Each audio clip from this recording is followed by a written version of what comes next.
Ersan, ni hao. Assalamualaikum warahmatullahi wabarakatuh. Perkenalkan, nama aku Haikal atau Wang Haike. Aku punya kabar gembira nih. Apa itu? Jeng jeng jeng. Waktu Jiang Suijin Xie Tao le. Beasiswaku keterima nih teman-teman. Wah, alhamdulillah ya. Di Yunnan Normal University, jurusan S1 Pendidikan PAUD. Betul sekali. Di sini aku berdoa agar tidak diartikan sebagai kesombongan, karena bagiku tidak ada yang perlu disombongkan dalam hidup ini. Juga aku berdoa agar video ini bisa menjadi inspirasi buat teman-teman, bahwasannya jika teman-teman sedang merasa tidak diunggulkan di sosial, tidak dipertimbangkan di sosial, ditinggalkan oleh pertemanan, aku saranin ke teman-teman untuk tidak bersedih. Oke? Jadi aku mendapatkan beasiswa ini bukan berarti aku yang paling hebat di Mandarin, karena teman-temanku itu juga bisa dibilang lebih baik bahasa Mandarinnya daripada aku gitu. Apakah aku juga di sekolah bukan dari siswa yang ranking paralel gitu kan? Aku juga merasakan betul rasanya tidak dianggap di pergaulan, di pertemanan. Aku tidak diperhitungkan, aku tidak diajak gitu kan, merasa tidak dipandang. Aku sudah melewatinya gitu. Dan kali ini aku mau berpesan tadi bahwa saja jika teman-teman atau kita semua berada pada kondisi yang tidak enak, tidak dipandang, tidak diperhatikan, tidak tervalidasi gitu, lebih singkatnya, bahwa jangan sedih. Jadi contoh ya teman-teman, aku mau cerita boleh ya? Oke. Jadi waktu SMP aku aku menganggap bahwa prestasi itu berpatok pada kekerenan gitu. Kalau orang yang kelas prestasi ranking 1 bahkan ranking 10 besar itu kayak keren gitu kan, setiap berprestasi itu kayak jadi terkenal dan sebagainya. Nah, aku dari siswa yang tidak ranking itu ada keinginan kuat kayak, oh enak ya jadi ranking kelas ranking 1, ranking paralel gitu ya. Nah, jadi kelas 9 SMP gitu kalau nggak salah, di sekolahku sebuah SMA mengadakan Olimpiade Sains yang diselenggarakan untuk anak SMP. Nah, jadi sekolahku itu mengirimkan 10 siswa berprestasinya gitu, kalau nggak salah 10 lah gitu, untuk mengikuti ajang lomba tersebut gitu. Nah, karena aku mengetahuinya, aku tuh pengen banget loh ikut, karena ikut Olimpiade Sains tuh lagi-lagi dengan istilah keren itu sendiri. Nah, aku dengan PD-nya datang ke SMA tersebut lalu melakukan registrasi gitu. Aku ingat betul registrasinya itu sebesar 200.000 ke kayak petugas OSIS gitu loh. Nah, aku mau bayar 200.000 dan pada hari H teman-temanku nanya tuh yang ikut kan, kayak, hah? Haikal, kamu beneran ikut ini? Kayak mereka nggak percaya gitu loh, karena aku nggak tahu ya bahwa sebenarnya mereka ini 10 orang ini dibayari atau didanai oleh sekolah gitu. Sedangkan aku karena pengen banget, aku akuin sempat ada fase halus validasi, aku ada fase haus pengen dilihat orang. Jadi ada lomba, aku sampai bayar sendiri gitu. Nah, jadi aku cukup terbuka dengan ibuku. Aku segala kesedihanku nggak dilihat di sekolah, ditinggalkan teman, dibully bahkan di sekolah, aku selalu cerita ke ibu, dan ibu selalu menguatkanku bahwa la tahzan, kayak jangan sedih gitu, bahwa effort aku kan orang Sunda ya, bahwa akan dicatat sama Allah gitu kan, pasti dicatat kebaikanmu, effortmu tuh dicatat. Jangan pernah khawatir gitu, bahwa rezeki jika itu milikmu maka nggak akan tertukar, bahwa akan tetap jadi milikmu. Aku belum ngeh tuh soal kalimat ibu gitu. Dari udah SMA, kuliah, di kuliah juga aku mengenal Mandarin, di kuliah juga karena aku asing juga aku sempet ada fase pengen mundur dari Mandarin, karena kayak bacanya kan beda banget ya, kayak bahasa Inggris, bahasa Indonesia gitu kan, yang Latin. Ini Hanse kan gambar-gambar seperti itu. Sempet mau mundur ibu lagi-lagi menguatkan bahwa udah sampai ke titik ini. Terus ada dosenku namanya Rini Lause di kuliah. Nah, kata orang sih Rini Lause itu galak ya, tapi bagiku ya enggak sih. Dan dia inspirasi aku bahwasanya, Kal, lu udah nyebur nih, ibarat renang lu udah nyebur, ya nyelam sekalian, nggak usah naik ke atas kolam gitu. Ibaratnya kamu udah milih Mandarin, ya udah didalamin sekalian gitu. Dan aku setelah lulus dari Mandarin, aku sempat di rumah gitu ya, ada gap, mungkin masih belum siap untuk kerja ya, agak setahun habis itu kerja di pabrik, dapat kesempatan di pabrik.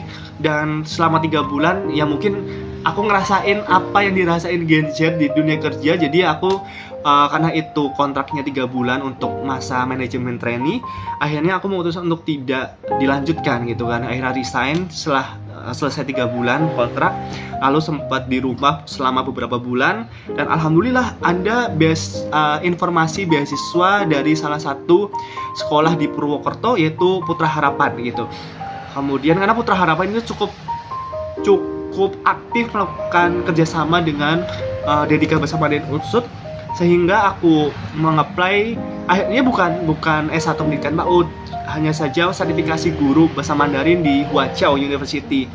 Dan akhirnya yang Huaqiao University nggak keterima, yang keterima adalah di Yunnan Normal University di S1 pendidikan PAUD gitu. Jadi selama menunggu pengumuman, aku mendapatkan kesempatan untuk observasi, untuk melihat bagaimana cara mengajar, manajemen kelas, dan suatu dunia yang baru. Karena sebelumnya aku bukan ngambil jurusan pendidikan, aku juga bekerjanya di pabrik dan sebagainya. Sekarang terjun ke dunia sekolah dan sebagainya, cukup banyak hal yang perlu aku belajar dan seru ya, berkaitan dengan anak-anak gitu. Dan hari ini Jumat tanggal 25 Agustus aku sudah tanda tangan kontrak dengan Putra Harapan, dan semoga aku bisa memegang amanah untuk beasiswa ini. Jadi aku perlu fokus yang luar biasa ketat ya, karena meskipun gak ketat-ketat banget, nanti diisi dengan selingan ya di sana menikmati juga ya.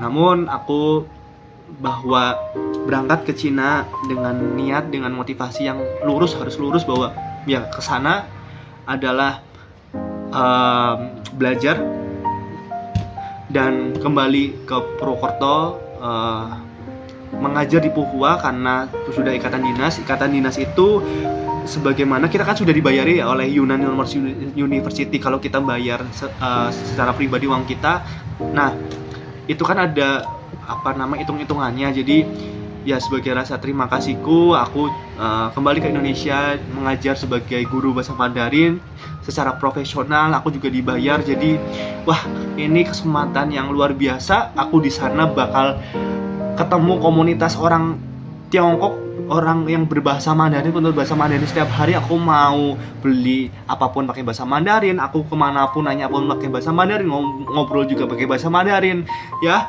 Jadi bahasa Mandarinku akan sangat kepake di sana, akan sangat terlatih di sana, sehingga pulang ke Indonesia aku berdoa sudah advance dan juga sudah mahir berbicara bahasa Mandarin, mendengar bahasa Mandarin, membaca bahasa Mandarin.